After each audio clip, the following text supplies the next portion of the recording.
Bonjour à tous, j'espère que vous allez bien. On se retrouve pour une nouvelle vidéo et c'est le book haul du mois de novembre. En ce mois de novembre, je n'ai pas tant dépensé que ça.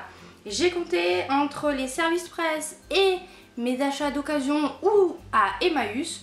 On va dire que ça va. Même si aujourd'hui j'ai craqué et j'ai rajouté 2 livres à la liste. Comme on est le 29 novembre, ben voilà, je suis obligée de confesser mes crimes dans cette vidéo-ci. On commence avec la romance, la catégorie que j'ai le plus renouvelée, on va dire. J'ai reçu de la part des éditions Harlequin 3 services presse. Le premier, c'est Pas si simple de Lucie Castel dans sa réédition de Noël. Pour le coup, on rentre complètement dans la catégorie romance de Noël, puisque ça va être l'histoire de Scarlett et de sa sœur qui vont se retrouver coincées en Angleterre et qui vont passer les fêtes ou les pré-fêtes de Noël avec William, qui est un anglais pur souche, et voilà, j'en sais pas plus, j'ai pas envie d'en savoir plus. Clairement le roman est assez court, il fait même pas 300 pages, donc celui-ci je me le réserve pour une occasion particulière dont je vais vous parler justement en fin de vidéo, donc restez jusqu'à la fin. On continue avec Hate to Love de Penelope Douglas. Alors Penelope Douglas, c'est assez particulier parce que je n'ai pas beaucoup aimé Dark Romance, que voilà, j'avais pas spécialement aimé plus que ça, mais j'ai eu envie de lui redonner une chance par ce roman parce que j'ai vu qu'il était quand même très bien noté sur Goodreads en VO. La seule chose que je sais sur cette romance, c'est que c'est l'histoire de Misha et de Ryan, je sais pas comment ça se dit, qui échangent des lettres depuis très longtemps et tout se passe bien hein, dans leur échange épistolaire, sauf qu'un jour ils vont se rencontrer et là rien ne va plus aller. Donc comme je vous le disais, même si j'ai pas vraiment accroché avec Dark Romance, je suis quand même curieuse de lire celui-ci et ma foi de découvrir son histoire. On continue avec le dernier service presse de chez Harlequin. Il s'agit de Vicious de L.J. Shin, le premier tome de la série The Sinners. Celui-là c'est ma lecture en cours, je l'ai à peine commencé. Et je sais déjà qu'il a d'excellents avis sur le forum, donc voilà, c'est le premier que j'ai commencé les services presse parce que je pense que c'est celui qui me tentait le plus. Pour l'histoire, ça va être l'histoire de Millie et de Vicious, ou son vrai nom Baron, qui se connaissent depuis qu'ils sont enfants et apparemment Vicious a fait quelque chose de très dur à Millie qui l'a obligée à fuir quand elle était adolescente, genre 17-18 ans quoi. Elle est partie de sa ville natale et bien 10 ans plus tard, Vicious va la retrouver, en sachant que Vicious est un homme qui a plein d'argent, énormément de pouvoir et qui n'a pas l'air très gentil. Voilà, j'en sais pas plus, mais je vous tiens très bientôt au courant de ma lecture. On continue avec une sortie poche que j'attendais depuis très longtemps parce que n'ayant pas encore eu l'occasion de découvrir l'auteur, voilà, maintenant ce sera chose faite avec The Hairy Brace de Brittany C. Cherry. C'est le premier tome de sa série The Element qui compte 4 tomes, chacun sur un élément, l'eau, la terre, le feu et l'air. Donc là c'est l'air. Et il paraît que c'est une romance contemporaine très touchante.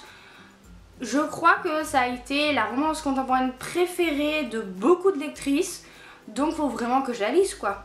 Je ne sais pas grand chose de cette romance contemporaine, juste qu'elle est très touchante, que ce sont 2 personnages, je crois, brisés par la vie qui vont se reconstruire ensemble. Dites-moi si je me trompe, voilà. Mais je trouve de toute façon la couverture super belle. Toutes les couvertures de cette série sont très belles et je suis très contente qu'ils soient édités en poche. On continue avec une autre romance un peu plus légère il me semble. J'ai acheté Ne pas déranger de Millie Black. Je l'ai pris pour plusieurs raisons. La première c'est que je n'ai jamais eu cette auteure française et que bah ça sera l'occasion. C'est l'histoire de Louise qui a pour travail de tester les hôtels. Voilà, c'est plutôt cool comme travail. Et elle fait ça avec Francis qui est son responsable. Mais un jour tout va basculer. Je crois que sa valise va être confondue avec une autre et qu'elle va se retrouver à porter des tenues un peu plus frioulantes. Et voilà. Voilà, j'avoue que le pitch n'est pas hyper intellectuel, mais on s'en fiche. Je continue avec une auteure que j'avais bien aimée, j'ai lu qu'un seul livre d'elle, mais il m'avait laissé un très bon souvenir. Il s'agit de Rachel Gibson et j'ai trouvé à Emmaüs pour 1 €, donc franchement je ne suis pas privée. Sexe, mensonges et idéaux. Surtout que le résumé est très intriguant parce que c'est l'histoire de Lucie qui écrit des polars. Elle enchaîne les rendez-vous avec des mecs hyper bizarres pour en fait s'inspirer de ces mecs là pour créer des personnages qu'elle va zigouiller dans ses bouquins. Mais un jour elle va tomber sur Quinn qui est un vrai flic et qui enquête sur des meurtres réels, en sachant que elle est la principale suspecte de son enquête. Donc voilà, rien que déjà je trouve l'intrigue quand même originale. Et je pense que c'est quand même une petite lecture pas très prise de tête. Il est pas très gros lui non plus, il fait même pas 270 pages. Donc ça devrait bien passer. Et enfin, j'ai acheté un roman en occasion qui me tente depuis, je crois, des années, mais qui était introuvable. Et là, vraiment pour le coup, je l'ai eu à un prix super parce que je crois qu'il était à même pas 1 euro, avec les frais de port ça m'a fait genre 4 euros. Il s'agit du Disparu de San Pablo de Linda Howard. Linda Howard est très connue pour ses romantiques suspense et il paraît que celui-ci est son meilleur. Pour l'histoire, elle est assez sombre puisque c'est l'histoire de Mila qui a perdu son fils au Mexique il y a de ça très longtemps, il lui a été enlevé. Et 10 ans plus tard, elle fait tout ce qu'elle peut encore pour le retrouver. Elle s'est entraînée à utiliser des armes, tout ça, elle est devenue quand même assez badass, je crois, je veux pas dire une bêtise. Et elle va chercher à se mettre en contact avec un certain Diaz qui est un tueur et un mercenaire qui peut l'aider à retrouver son fils. C'est un must-read dans le genre des romantiques suspense, donc je suis très contente d'avoir réussi à le trouver et à l'avoir en ma possession. On passe maintenant à une autre acquisition en occasion que là j'étais beaucoup moins ravie d'avoir, c'est-à-dire que on peut pas toujours avoir une bonne pioche. Et là malheureusement ça n'a pas été le cas avec Cruel de Kate Clark qui arrivait dans un état je pense assez pitoyable. En fait c'est un ancien livre de médiathèque, hein, ça se voit un peu partout. Il est tout sale, il est tout taché, il est tout abîmé. Voilà, on peut pas réussir à avoir des bonnes occasions à tous les coups. Pour l'histoire, c'est l'histoire de Alice qui part en voyage avec sa classe. Elle se retrouve dans une chambre, dans un cabanon, je sais plus, avec d'autres filles, dont la reine du lycée qui s'appelle Tara. Et en fait, elles vont décider de lui donner une bonne leçon. Voilà, j'en sais pas plus. Mais avec Kate Clark, à chaque fois, on a des récits juste fous, avec des intrigues absolument hallucinées et hallucinantes aussi. Donc, j'ai hâte de le lire. On continue avec un bouquin que là j'ai déjà lu. Il s'agit de Sirius de Stéphane Servan. Depuis sa sortie, ce livre me donnait hyper envie et là j'ai craqué et des fois je fais ça. Dès que j'achète un bouquin, je le lis dans la foulée, voilà, et ça fait du bien. Je sais pas comment expliquer ça, mais quelquefois la pile à lire peut peser. Et prendre un bouquin comme ça et le lire tout de suite, on se sent un petit peu coupable pour les autres livres qui attendent depuis longtemps, mais tant pis, ça fait du bien. C'est l'histoire d'Avril et le Kid. Avril est une jeune femme qui s'occupe de son petit frère Kid dans un monde post-apocalyptique. Ils vivent en haut d'un arbre, ils ne voient personne. Kid n'a jamais connu les autres hommes, n'a jamais connu la civilisation parce qu'il y a eu la guerre et qu'ensuite tout est mort sur la planète, plus rien ne pousse, aucun animal ne réussit à procréer, aucun humain non plus. Et on va suivre Avril et Kid dans ce monde-là. Ils vont devoir quitter leur arbre pour aller quelque part, je ne vous dis pas où, je ne vous dis pas grâce à qui, mais voilà, c'était un récit, on va dire que c'est un road trip post-apocalyptique qui était ma foi assez intéressant et dont j'ai hâte de vous reparler un peu plus en détail. Et on finit avec de la littérature un peu plus générale. À Emmaüs, j'ai aussi trouvé alors le tome 1, c'est lequel le tome 1? C'est celui-là, le tome 1 et le tome 2 de la série des Neshoves de Anne B. Reich. Donc La Terre des mensonges et La ferme des Neshoves. Anne B. Reich, j'ai toujours voulu tester parce que, je sais pas, je trouve que les couvertures sont splendides et c'est hyper superficiel ce que je vais dire.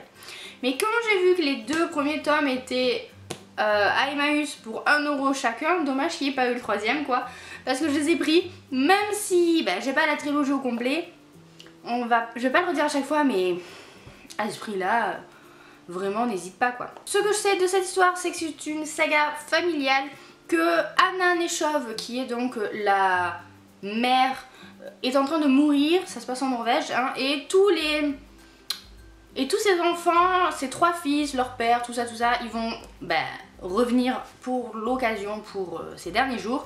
Et évidemment, on va sortir de ça plein de secrets de famille, plein de rancunes, plein de disputes. Voilà, je crois que c'est quand même assez glacial comme atmosphère. Mais vu qu'on est fin novembre et que voilà, l'hiver commence, je pense que c'est pas mal comme lecture. Et enfin, je me suis pris Une vie à t'attendre de Alia Cardin. qui est un roman assez court là aussi. En ce moment je lis beaucoup de romans courts et je suis attirée par les romans courts, vous l'aurez remarqué. Publié chez Charleston dans leur collection Poche. C'est l'histoire de Rose qui à 6 ans a été abandonnée par ses parents. Ils ont mystérieusement disparu comme ça du jour au lendemain. Et en fait, 16 ans après, Rose va découvrir de nouveaux indices et elle va commencer un périple pour comprendre ce qui lui est arrivé. Ce n'est pas généralement le genre d'histoire vers lesquelles je suis attirée, mais j'ai trouvé la couverture juste sublime. Là encore, superficialité, bonjour.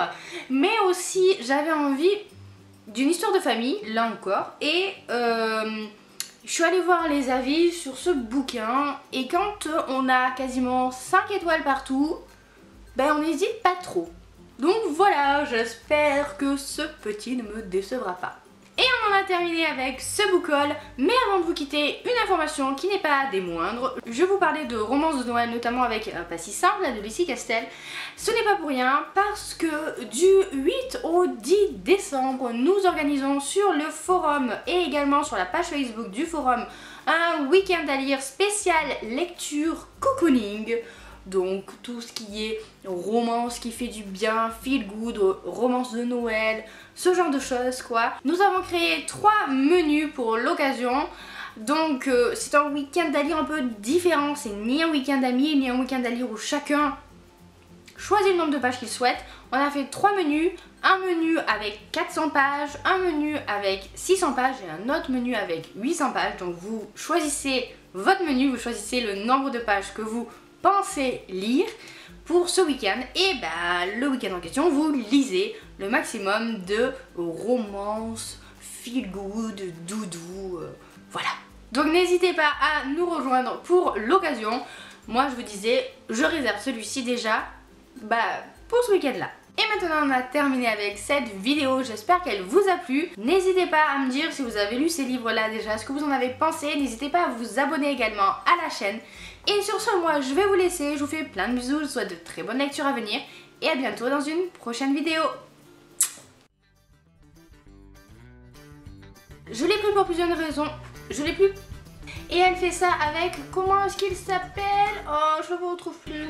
Oh là là là là là. Il s'agit de Le disparu de San Pablo de Lida. C'est l'histoire de Rose qui à 6 ans a été abandonnée par ses parents